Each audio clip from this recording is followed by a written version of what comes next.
Channel. आज हम लोग वाइस प्रेसिडेंट ऑफ इंडिया के बारे में पढ़ेंगे, क्योंकि रिसेंट में आपने ये देखा होगा कि जो हमारे वाइस प्रेसिडेंट थे धनखड़ जी, उन्होंने अचानक से रिज़ाइन कर दिया। तो हम इस पर्सपेक्टिव में ये समझेंगे कि वाइस प्रेसिडेंट की पोस्ट जो है कॉन्स्टिट्यूशनली कितना इम्पोर्टेंट है, और एग्ज़ाम के पर्सपेक्टिव से कि इसमें क्या क्या कॉन्स्टिट्यूशन में प्रोविज़न है, और लास्ट में देखेंगे कि वाइस प्रेसिडेंट से रिलेटेड क्या प्रीलिम या मेंस में क्वेश्चंस पूछे गए हैं। तो सबसे पहले हमें यह अंडरस्टैंड करने की ज़रूरत है कि हम जानते हैं जो हमारे प्रेसिडेंट हैं, he is the first citizen of India, और वही सबसे हाईएस्ट पोस्ट होती है। उसके बाद जो सेकंड हाईएस्ट पोस्ट होती है वो होता है वाइस प्रेसिडेंट का। इसके अलावा जो हमारे कॉन्स्टिट्यूशन का आर्टिकल 63 से 73 के बीच में वाइस प्रेसिडेंट से रिलेटेड प्रोविजंस दिए गए हैं। अब वाइस प्रेसिडेंट का क्या रोल होता है, तो इसके डुअल रोल हैं। सबसे जो इम्पॉर्टेंट रोल है वाइस प्रेसिडेंट का इंडियन पॉलिटिक्स में, वो है कि he is x officio chairman of Rajya Sabha. यानी कि हमारे पूरे पॉलिटिकल सिस्टम में जो हम देख रहे हैं कि भाई वाइस प्रेसिडेंट जो होता है वो हमारे राज्यसभा का हेड होता है। मतलब just by being the vice president of India he is x officio chairman of Rajya Sabha. इसके अलावा जो दूसरा सबसे इंपॉर्टेंट रोल होता है वाइस प्रेसिडेंट का, वो है act as a president in certain condition. क्या होता है कि क्योंकि हमारा जो प्रेसिडेंट का पोस्ट है वो भी बहुत इंपॉर्टेंट है, और वो किसी अनफॉर्सिन कंडीशन, जैसे कि भाई प्रेसिडेंट की डेथ हो जाए या प्रेसिडेंट अचानक से रिज़ाइन कर दे, उस केस में जो हमारा वाइस प्रेसिडेंट होता है वो कुछ दिनों के लिए, अक्सर वो मैक्सिमम 6 माह के लिए एज ए प्रेसिडेंट एक्ट करता है, या जब तक कि अगला प्रेसिडेंट का इलेक्शन नहीं हो जाता तब तक वो प्रेसिडेंट की तरह ही काम करता है। अभी हमने लास्ट पैरा में देखा कि 63 आर्टिकल से लेके 70 तक वाइस प्रेसिडेंट से रिलेटेड प्रोविजंस कॉन्स्टिट्यूशन में दिए गए हैं। तो सबसे पहले देखते हैं कि आर्टिकल 63 कहता है कि there shall be vice president of India, मतलब एक वाइस प्रेसिडेंट की पोस्ट होगी।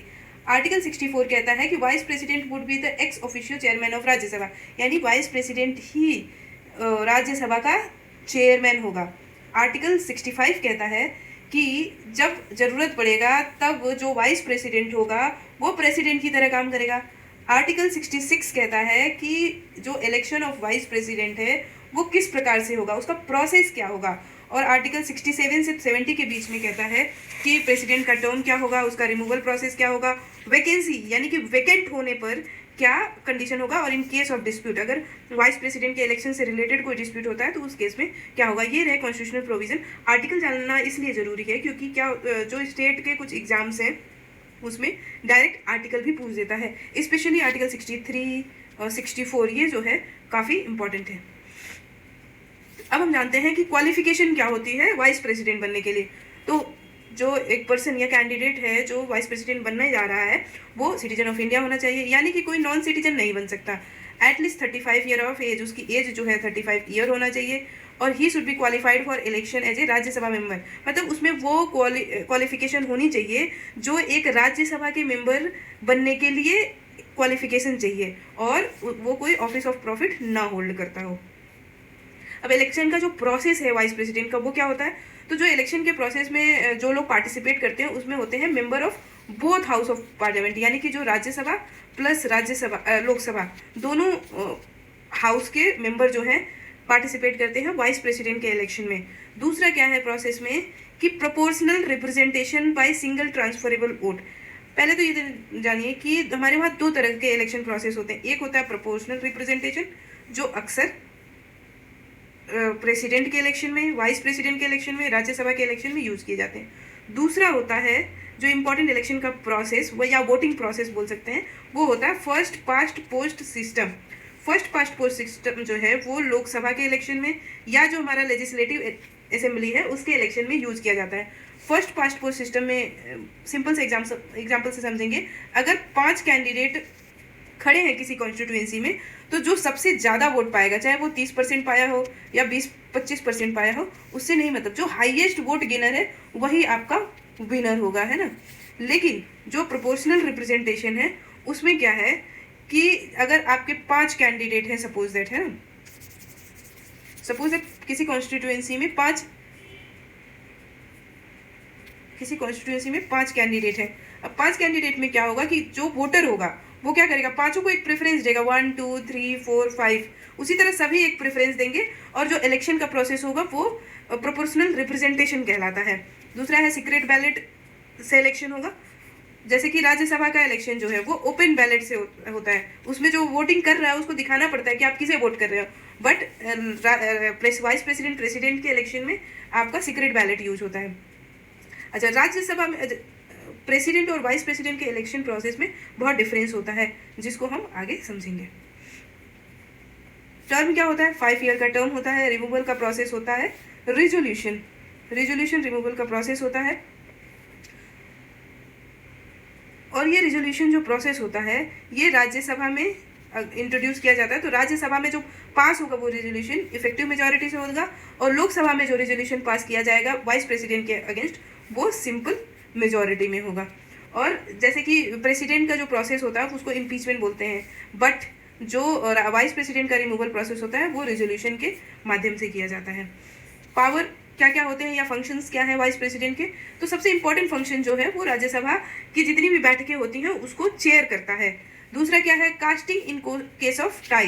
देखो जो वाइस प्रेसिडेंट होता है वो राज्यसभा को चेयर तो करता है, बट मान लो कि कोई अगर बिल इंट्रोड्यूस हुआ है तो उस टाइम ही वोटिंग करेगा। लेकिन मान लो 100 मेंबर उस दिन प्रेजेंट है और 50 इक्वल वोटिंग पड़ा किसी बिल के लिए, उस केस में जो राज्यसभा का चेयरमैन है यानी कि वाइस प्रेसिडेंट जो है वो अपना एक टाई वोट डालेगा जो डिसाइड करेगा कि ये बिल किसके फेवर में जाता है।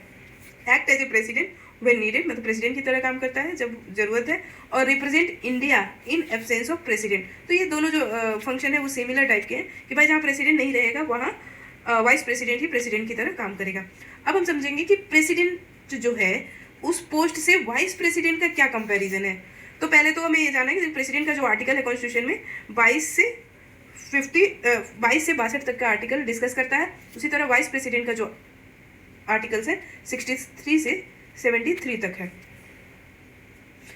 अब इलेक्शन का प्रोसेस क्या है, प्रेसिडेंट का जो इलेक्शन होता है उसमें राज्यसभा के लोग, लोकसभा के लोग और स्टेट लेजिस्लेचर भी पार्टिसिपेट करता है। बट वाइस प्रेसिडेंट के इलेक्शन में ओनली पार्लियामेंट यानी लोकसभा और राज्यसभा के ही सदस्य पार्टिसिपेट करते हैं। रिमूवल का प्रोसेस जो होता है प्रेसिडेंट का इम्पीचमेंट होता है, बल्कि वाइस प्रेसिडेंट का जो रिमूवल प्रोसेस होता है उसको बोलते हैं वो रेजोल्यूशन के इंट्रोडक्शन के थ्रू होता है। प्रेसिडेंट जो है हेड ऑफ स्टेट की तरह काम करता है, और वाइस प्रेसिडेंट जो है अक्सर राज्यसभा के चेयरमैन की तरह या चेयरपर्सन की तरह काम करता है। देखिए, अगर ये वाइस प्रेसिडेंट का टॉपिक इतना इम्पॉर्टेंट है इसलिए आगे आने वाले एग्जाम में, क्योंकि एक तो न्यूज़ में है वाइस प्रेसिडेंट अचानक रिजाइन कर दिए हैं और हमारे सिलेबस का पार्ट भी है, और दूसरा हम PYQ से भी आगे समझेंगे कि कैसे किस तरह के क्वेश्चंस इवन पूछे गए हैं। तो जैसे पॉलिटी का सिलेबस देखो कि इंडियन कॉन्स्टिट्यूशन जो है उसमें भी आता है, कंपैरिजन विथ प्रेसिडेंट के पार्ट में आता है, रोल इन लेजिस्लेटिव प्रोसेस के पार्ट में आता है, सिग्निफिकेंस इन पार्लियामेंट्री सिस्टम। तो ये इस तरह के अलग अलग टॉपिकों के अंतर्गत जो vice president as a topic जो है वो इंपॉर्टेंट है हमारे आने वाले एग्जाम्स के लिए। PYQ के माध्यम से समझेंगे। पहले हम प्रीलिम के क्वेश्चंस देखेंगे। क्वेश्चन बोल रहा है, consider the following sentence, chairman and deputy chairman of Rajya Sabha are not member of that house. बोल रहा है कि chairman and deputy chairman of Rajya Sabha जो है उस हाउस के मेंबर नहीं होते, यानी राज्यसभा के मेंबर नहीं होते हैं। तो पहला स्टेटमेंट जो है वो गलत है। क्यों? क्योंकि जो चेयरमैन यानी कि जो वाइस प्रेसिडेंट होता है वो मेंबर नहीं होता है, बट जो डिप्टी चेयरमैन होता है वो राज्यसभा का मेंबर होता है। दूसरा स्टेटमेंट जो है, दूसरा स्टेटमेंट बोल रहा है, while nominated member of the two house of parliament have no voting right in presidential election, they have right to vote in election of vice president. तो ये ध्यान रखना है कि जो वाइस प्रेसिडेंट का इलेक्शन है उसमें राज्यसभा और लोकसभा के सभी मेंबर पार्टिसिपेट करते हैं, बट जो प्रेसिडेंट का इलेक्शन होता है उसमें राज्यसभा के और लोकसभा के जो नॉमिनेटेड मेंबर हैं वो पार्टिसिपेट नहीं करते हैं। तो इसीलिए दूसरा स्टेटमेंट जो है हमारा सही है।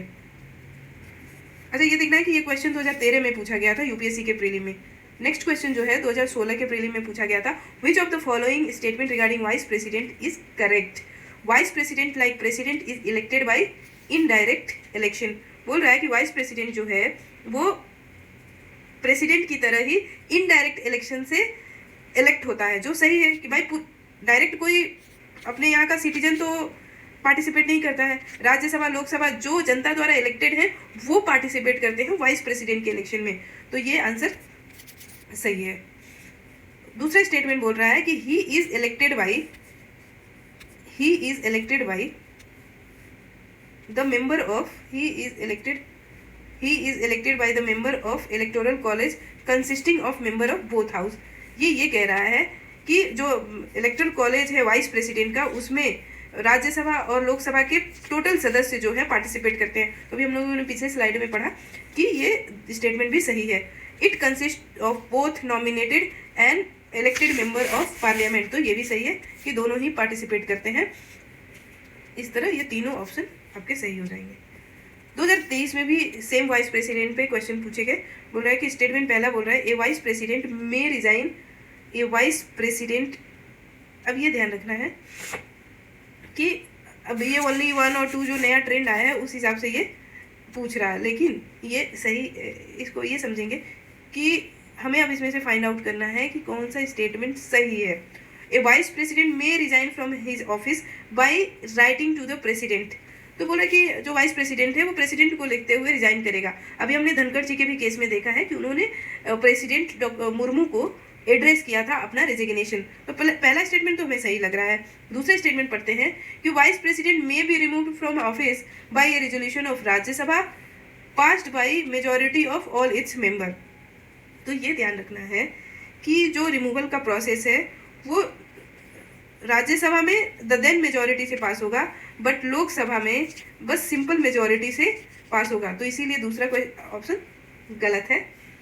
तीसरा जो स्टेटमेंट बोल रहा है कि resolution for removing the vice president does not require prior notice, तो ये ध्यान रखना है कि किसी भी वाइस प्रेसिडेंट, प्रेसिडेंट या जजेस को रिमूव करने के लिए हमेशा आपको एक प्रायर नोटिस देना ही पड़ेगा। कुछ मेंबर, पर्टिकुलर मेंबर प्रपोजल को साइन करेंगे और उसको सबमिट करेंगे जिससे कि रिमूवल का प्रोसेस आगे किया जा सके। तो इसीलिए थर्ड स्टेटमेंट भी गलत है। इस हिसाब से हमारा मतलब ओनली 1 स्टेटमेंट जो है वो सही है और इन तीनों में से पहला स्टेटमेंट सही है।